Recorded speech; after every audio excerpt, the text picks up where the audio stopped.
ஷக்னோதி ஹைவ யஸ்ஸோடும் பிராக்ஷரீர விமோக்ஷனாத். அதாவது யார் ஒருவன் தன்னோட விவேகத்தினால், தன்னோட புத்தியை உபயோகித்து தன்னோட விவேகத்தினால் பிராக்ஷரீர விமோக்ஷனாத் அடக்குகிறானோ அவன் சுகத்தை பெறுகிறான் என்று சொன்னார் நம்ம கிருஷ்ணர். எதை அடக்கணும் என்றால் காம குரோதோத்பவம் வேகம் சயுக்த சசுகி நரஹா என்று சொன்னார் நம்ம கிருஷ்ணர்.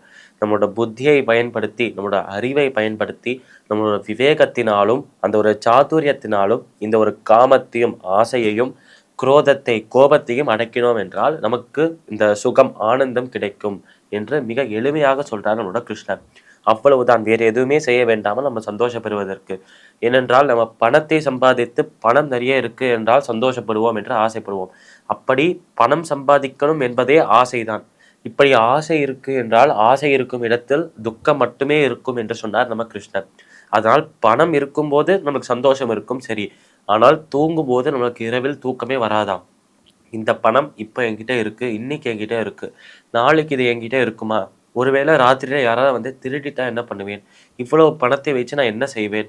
இந்த பணம் எல்லாம் என்னிடமிருந்து யாரிடம் செல்ல போறது? இப்படி பல கவலைகள், பல கஷ்டங்கள் மனதுக்குள்ள இருக்கும்.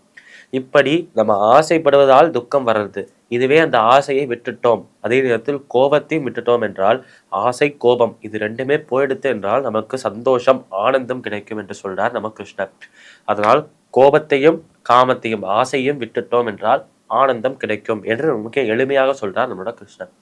போன ஸ்லோகத்தில் துக்கத்திற்கான காரணத்தை சொன்னார் நம்ம கிருஷ்ணர். எங்கேருந்து நமக்கு துக்கம் கிடைக்கிறது, இந்த துக்கமானது நம்ம எப்படி தாக்குறது, நம்மளோட மனதை எப்படி அது தாக்குறது என்பதையெல்லாம் சொன்னார் நம்ம கிருஷ்ணர். அதன் ஒரு தொடர்ச்சியாக, அதற்கு ஒரு ஒரு சீக்குவலாக தான் இந்த ஸ்லோகத்தையும் சொல்றார் நம்ம கிருஷ்ணர். துக்கம் இருக்கு, சரி. துக்கம் நம்மளுக்கு சோகம் வர்றது, சரி. இப்போ சோகம் ஒரு பிரச்சனை என்று சொன்னால் அந்த பிரச்சனைக்கு தீர்வாக, சொல்யூஷனாக ஆனந்தம் இருக்கு.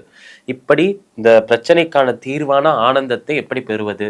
துக்கம் நம்ம தேடி வர்றது, சுகத்தை தேடி நம்ம எப்படி போறது? சுகம் நமக்கு எப்ப கிடைக்கும், ஆனந்தம் எப்ப கிடைக்கும் என்றால் நம்மளோட ஆசைகளையும் நம்ம பற்றுகளையும் அதே நேரத்தில் கோபத்தையும் அடக்கினாலேயே நமக்கு சுகம் கிடைக்கும் என்று சொல்றார். இதுவே இந்த ரெண்டுத்தையுமே பண்ணலை என்றால் நமக்கு இந்த லோகத்தில் சுகம் கிடையாது. இந்த லோகத்தில் சுகம் கிடையாது என்று சொல்லும் போதே நமக்கு அந்த பரலோகம், அந்த மோட்ச முக்தியும் கிடைக்காது என்றும் தான் நம்ம புரிஞ்சுக்கணும். அதனால் இந்த லோகத்தில் இந்த பிறவியில் சந்தோஷமாக ஆனந்தமாக இருக்கணும் என்றால் ஆசையையும் கோபத்தையும் அடக்க வேண்டும்.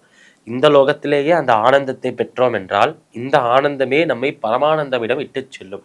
அதாவது மோட்சத்தை, முக்தியை நமக்கு அருளக்கூடிய விஷயமாக காமத்தையும் குரோதத்தையும் அடக்குவது இருக்கிறது என்று சொல்றார் நம்மளோட கிருஷ்ணர்.